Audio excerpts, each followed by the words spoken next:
breaking news. Israel's security cabinet has approved Benjamin Netanyahu's plan to take over Gaza City. Speaking before the cabinet met, the Israeli prime minister said Israel doesn't want to keep the territory or govern it, but they do want a security perimeter. Hamas claims Benjamin Netanyahu wants to sacrifice the lives of hostages still held in Gaza. The United Nations says an all-out occupation of the territory would have catastrophic consequences. Well, we're joined now by Gina Abercrombie-Winstanley, the former president of the Middle East Policy Council. Thanks a lot for joining us. Just how significant an escalation is this, do you think? Thank you, Simon. Well, it is significant indeed. It's not a surprise. The Prime Minister has been talking about it for the last several days, and the international community has been given reaction in the last several days. Clearly, very few people believe this is a good idea, a safe idea, an idea that will get the hostages home and prevent further deaths in the Gaza Strip. The challenge, of course, is that President Trump has not definitively said that he does not support this idea. And the Prime Minister believes he's got at least, if not a green light, a flashing yellow light, and is inclined to take advantage of the space he has before him. President Trump pretty much said it was up to Benjamin Netanyahu, didn't he, as to what he did. It looks like he's trying not to get involved either way. If you're a Palestinian living in Gaza at the moment, what does this mean for you and your family? Well, it's hard to add to the trauma and desperation of Palestinians in the Gaza Strip, but this certainly will do it. The Prime Minister has talked about moving Palestinians out of the proposed combat zone in Gaza City and getting aid to them outside of that zone. But of course, another forced movement after multiple forced movements, expulsions from their homes, from their neighborhoods, is going to add to the trauma on top of the lack of food and assistance they're already suffering from. So this is just going to make it far worse. And of course, the Israeli hostages are in the same circumstances as Palestinians. They are no safer than Gazans from Israeli forces if they indeed go into these areas where they believe the hostages are. And of course, by planning to take over the entire Gaza Strip, they take away Hamas's reasons for protecting the hostages. Well, especially as Hamas said earlier that Benjamin Netanyahu wants to sacrifice the lives of hostages. That was before we just had this announcement that the cabinet had approved his plan. So from that, if you're a family of one of the hostages, you're thinking the worst, aren't you, if Hamas is saying that? Absolutely. I mean, we've seen the reaction from hostage families. They know very well what this means.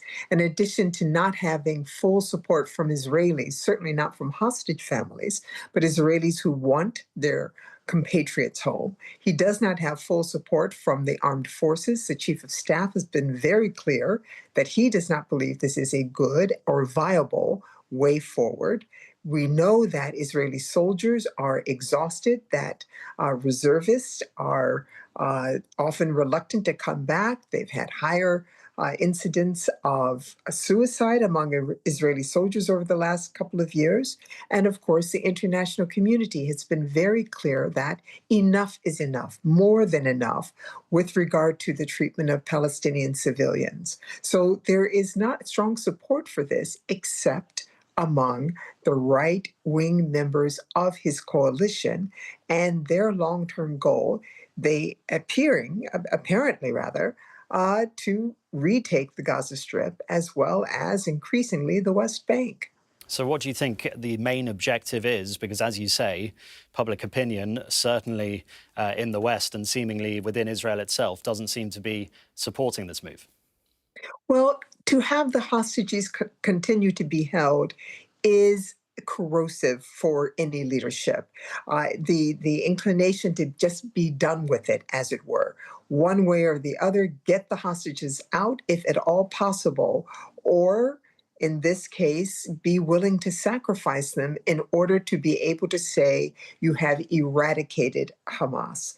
And there is a portion of the Israeli population, citizenry, that believe that is also a valid way forward to get this enemy off of the doorstep.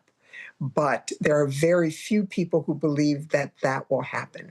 For every Hamas fighter that has been killed in the last 2 years, too many civilians have been killed, and their family members have that anger, that heartbreak of losing family members. And although Hamas started this war with their heinous attack, the Israeli government chose how to respond, and using food as a weapon of war and all the other things that have gone on in the last 2 years. It is unlikely that that is going to stop an active resistance to occupation.